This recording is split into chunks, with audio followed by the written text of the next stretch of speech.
मित्रों नमस्कार, मैं राजेश कुमार श्रीवास्तव। आज आपको भारतीय साक्ष्य अधिनियम की धारा 18 के बारे में बताऊंगा। मैं पहले धारा 17 जब आपको बताया तो उसमें मैंने बताया था कि आगे की जो परिस्थितियां हैं और वह व्यक्तियों द्वारा की गई हैं वह जो है स्वीकृति मानी जाएंगी। तो धारा 18 बताती है ऐसी स्थिति को। धारा 18 ये कहती है, 4 लोगों को इसने कनेक्ट किया इस मामले में। आप देखेंगे, मैं आपको धारा आप पढ़ लें, बता दूंगा बाद में, आप पहले समझ लें। कुछ वाद जो ऐसे होते हैं जो स्वयं व्यक्ति ले आता है, जो पीड़ित व्यक्ति होता है, जो पीड़ित है वही वाद लेके आता है। तो वादी जिसे कहते हैं, जो स्वयं पीड़ित है, वादी हो गया। एक तो ये आ गई। दूसरा कौन ला सकता है? उसका एजेंट ला सकता है। जहाँ पे वो स्वयं नहीं ला रहा, उसका एजेंट ला सकता है। तीसरे कौन आ गए? कुछ जो हितबद्ध साक्षी हैं, जो जिसे आप कहते हैं कि प्रतिनिधि के रूप में रिप्रेजेंटेटिव सूट भी आते हैं, जहाँ पे वादी स्वयं ना आकर, जो पीड़ित है वो स्वयं ना आके, जो हितबद्ध हैं, जो प्रतिनिधि के रूप में किया गया है, तो प्रतिनिधि के रूप में भी आते हैं। तो कैसे कैसे आ गए? एक तो वादी स्वयं ला सकता है, दूसरा उसके एजेंट ला सकते हैं या उसके प्रतिनिधि ला सकते हैं। प्रतिनिधि का मतलब थोड़ा बता दूं आपको, जैसे जहाँ कोई ट्रस्ट वगैरह होता है, वहाँ पे उस ट्रस्ट को कोई ना कोई व्यक्ति रिप्रेजेंट करता है, तो वो रिप्रेजेंटेटिव ग्रुप में आ जाते हैं। अब और इसके बाद कौन ये ला सकते हैं? इसके बाद ये 3 तो ये आ गए। इनके द्वारा जो कथन किए गए वो कैसे रिलेवेंट होंगे, और कौन किसके कथन रिलेवेंट होंगे? जो न तो वादी हैं, न तो एजेंट है, न प्रतिनिधि हैं।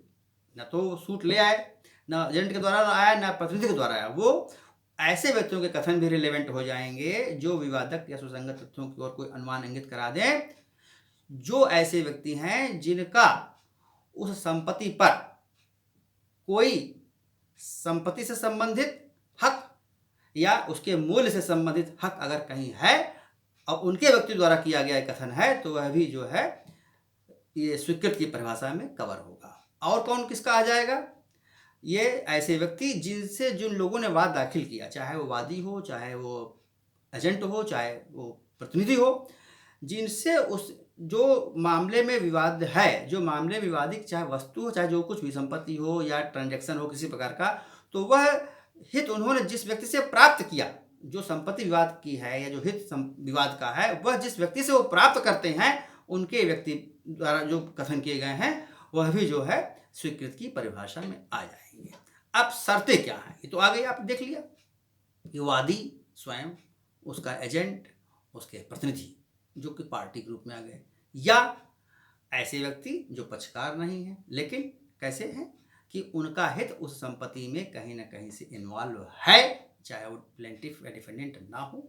और दूसरे कौन आए? दूसरे वे आए जो पार्टियां जो लड़ रही हैं जिस मुद्दे पर, जो उनकी डिस्प्यूट है संपत्ति से संबंधित, कोई भी संपत्ति, तो अधिकार जिस व्यक्ति से उन्होंने प्राप्त किए थे, तो उस व्यक्ति से जिससे उन्होंने प्राप्त किए थे, वह व्यक्ति ने ऐसे कथन किए थे जब वह संपत्ति पर हित रखता था। अब आगे जब आपको एग्जाम्पल देंगे तो आपकी जो क्लिष्ट भाषा है वो एकदम क्लियर हो जाएगी, एकदम दूध पानी पानी हो जाएगा, साफ हो जाएगा, आप उसमें परेशान ना हो। तो पहले आप चलते हैं, देखिए वादी की स्थिति समझ लीजिए आप। जब उसने या तो स्वयं पहले किसी चीज़ को कहा हो या मुकदमे के दौरान किसी चीज़ को स्वीकृति देता है, एडमिट करता है, तो वह साक्ष्य में ग्राह्य हो जाएगी। ये तो वादी के बारे में मैंने आपको बता दिया। अब दूसरा आप उसके एजेंट के बारे में देख लें। अगर एजेंट के द्वारा कोई सूट लाया गया है, एजेंट है उसमें, तो वह उस एजेंट द्वारा की गई स्वीकृति भी साक्ष्य में ग्राह्य होगी और स्वीकृत मानी जाएगी जब उस एजेंट ने एजेंट के जो पद हैं उस पद को धारित रहते हुए, उसको ग्रहण करते हुए, उन परिस्थितियों में जो एजेंट था करते हुए कोई कथन अगर किया है, तो वह उसके द्वारा स्वीकृत की परिभाषा में पढ़ लिया जाएगा। और इसी पर्टिकुलर मामले के लिए, जो इस मामले के लिए उसको एजेंट बनाया गया, केवल उसी मामले में उसने कही दी हो, तभी वह साक्ष्य में ग्राह्य होगी। दो चीज़ आ गई।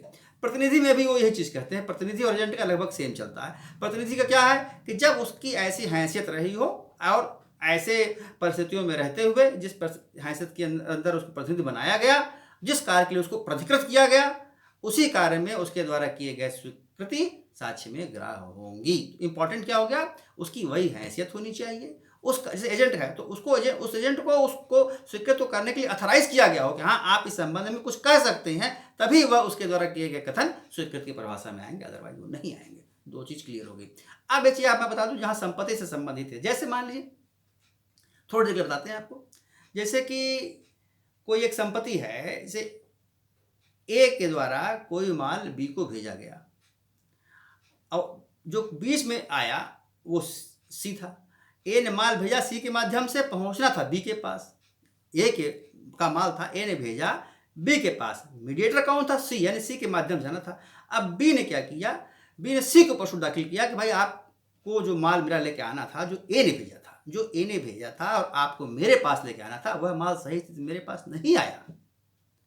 तो ऐसी स्थिति में जो ए है उसके द्वारा भी कोई जो कथन किया गया है वह भी स्वीकृत की परिभाषा में कवर्ड हो जाएगी। इसलिए कवर्ड कर जाएगी क्योंकि वह जो माल भेजा गया उसमें ए का भी हित है, क्योंकि वह माल ए के द्वारा भेजा गया है बी को, तो ए का भी माल उसमें संपत्ति के रूप में या उसके ओनरशिप में हो सकता है, प्रोप्राइटरी के रूप में हो सकता है, या फाइनेंशियली हो सकता है। तो उसका भी संबंध उसके संपत्ति से और उसके मूल्य से है, भले वो पार्टी ना हो। ऐसी स्थिति में उसके द्वारा भी किया गया कथन जो है वो स्वीकृत की परिभाषा में आएगा। तो मैंने जो आपको इसका बताया था कि अगर उसका संबंध संपत्ति के मूल्य से है या संपत्ति के ओनरशिप से है, तो भले वो पक्षकार ना हो, उसके द्वारा की गई स्वीकृति भी साक्ष्य में स्वीकृति के रूप में पढ़ी जाएगी और वह मान्य होगी। एक ही चीज आ गई। अब मैंने आपको बता दिया, और आप एक चीज और देख लें। जो अंतिम था, अंतिम क्या था कि जहां से दो पार्टियों ने, वादी या प्रतिवादी ने जहां से संपत्ति को प्राप्त किया था, उस संपत्ति के बारे में उस व्यक्ति का कथन जिसके पास वह संपत्ति पहले थी उसका द्वारा जो कथन किए गए हैं वो भी स्वीकृति परिभाषा। सपोज थोड़ा सा एग्जांपल आपको दे रहा हूं। जैसे एक व्यक्ति है, उसका लड़का है बी और सी के बीच में एक डिस्प्यूट चलता है संपत्ति का। वह संपत्ति जो ए की संपत्ति थी, बी के बी और पुत्र है ए का, और बी के और सी के बीच में डिस्प्यूट हो रहा है। तो अब यह हुआ क्या कि जो ए है, जो बी का पिता है, उससे ही बी ने हित प्राप्त किया है, संपत्ति तो उसने अपने पिता से प्राप्त किया है। तो प्राप्त जो संपत्ति है, डिस्प्यूट है, तो विवादक प्रश्न क्या है, विवादक चीज क्या है? वो संपत्ति है। प्राप्त कहां से की गई? ए से प्राप्त की गई। अब ए पक्षकार नहीं है, पक्षकार है बी और सी। लेकिन ए के वे कथन जो उस संपत्ति के बारे में उसने किए उस समय जब वह संपत्ति उसके पास थी, वह भी रिलेवेंट हो जाएगा। जैसे for the sake of argument में बता, थोड़ा देर समझ लीजिए उसको। जैसे वो कहता है, बी कहता है कि ये संपत्ति जो है ये मेरी अपनी अर्जित संपत्ति है, मैंने इसको अपने द्वारा बनाया है, मेरी संपत्ति है, ये आ गया बी का कहना। और ये कह के कोई उसको बेस बना के कहीं कोई मामला ले आता है। अब ए जो है, ए अगर कहता है कि नहीं साहब ये संपत्ति तो मैंने बनाई है, तो वह संपत्ति में यह कथन ए का रिलेवेंट हो जाएगा। क्यों? क्योंकि संपत्ति के बारे में ए से बी को उत्तराधिकार में मिली थी, प्राप्त हुई थी। तो ए का कथन की संपत्ति मैंने बनाई थी, यहाँ पर उसका रिलेवेंट हो जाएगा और उसका कथन न्यायालय में स्वीकृत के रूप में पढ़ा जाएगा।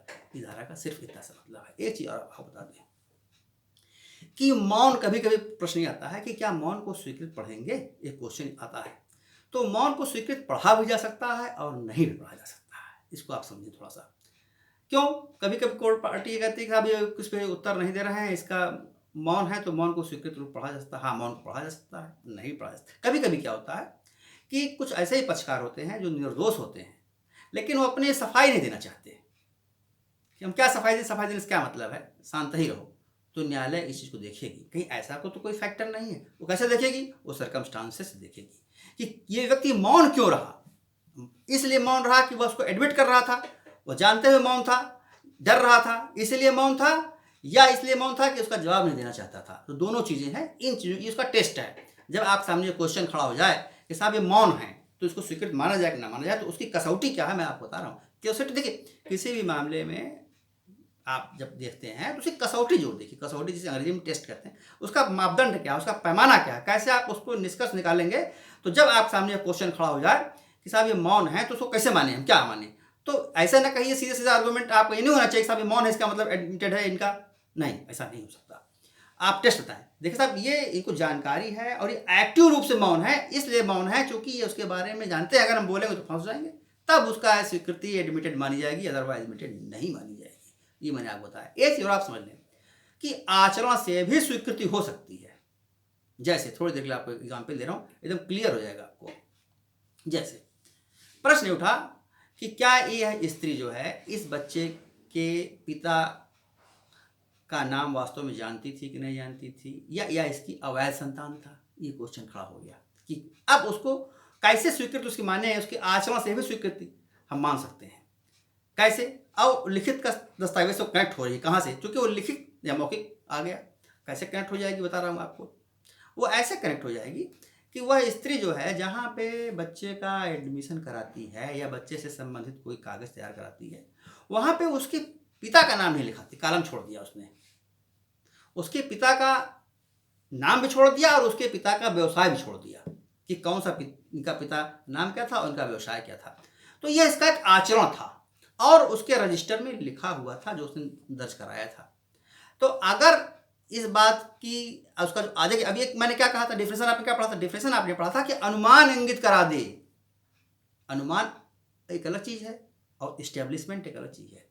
स्वीकृत की जो परिभाषा है वो अनुमान पे चलती है कि न्यायालय अनुमान लगा लेगी, इसीलिए कंक्लूसिव प्रूफ में नहीं मानती। देखिए जो कह रहा हूं उसको समझिए, ध्यान से कनेक्ट करते जाइए। धाराओं को बार बार बता रहा हूं, धाराओं को मत रटिए। कंसेप्ट अगर आप समझ लेंगे तो आपको प्रैक्टिकल में अप्रोच देगी और हमेशा दिमाग बैठा रहेगा। आप कानून की जब तैयारी करेंगे, बहस तैयारी करेंगे, एकदम क्रिस्टल क्लियर रहेगा, जैसे एकदम शीशा रहता है साफ, उस तरह को देखिए। आप केवल धाराएं रटेंगे तो आप हमेशा भ्रमित रहेंगे। बहुत निवेदन के साथ कह रहा हूँ, बहुत अदरवाइज आप इसको न ले। धाराओं पर रटने को जो बहुत धाराएं तो लिखी रहती हैं, अवेलेबल रहती हैं, आप उसकी व्याख्या समझें मित्रों, बार बार यही कह रहा हूँ।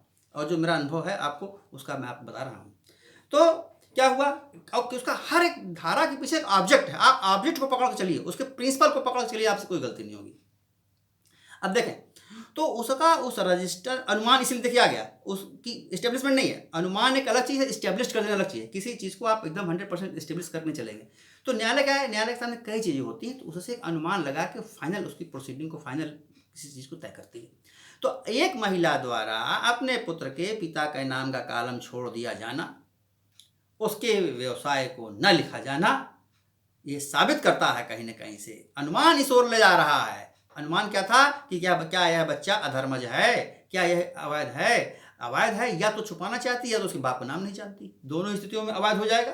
तो ऐसे एक विवादित तथ्य की ओर वह अनुमान इंगित करा रही है और इसी के लिए उसने उस बच्चे का पिता के नाम लिखाया, ना उसका व्यवसाय। तो ये क्या हो गया, ये उसके आचरण के द्वारा उसकी स्वीकृति, इसको माना। थैंक यू, नमस्कार।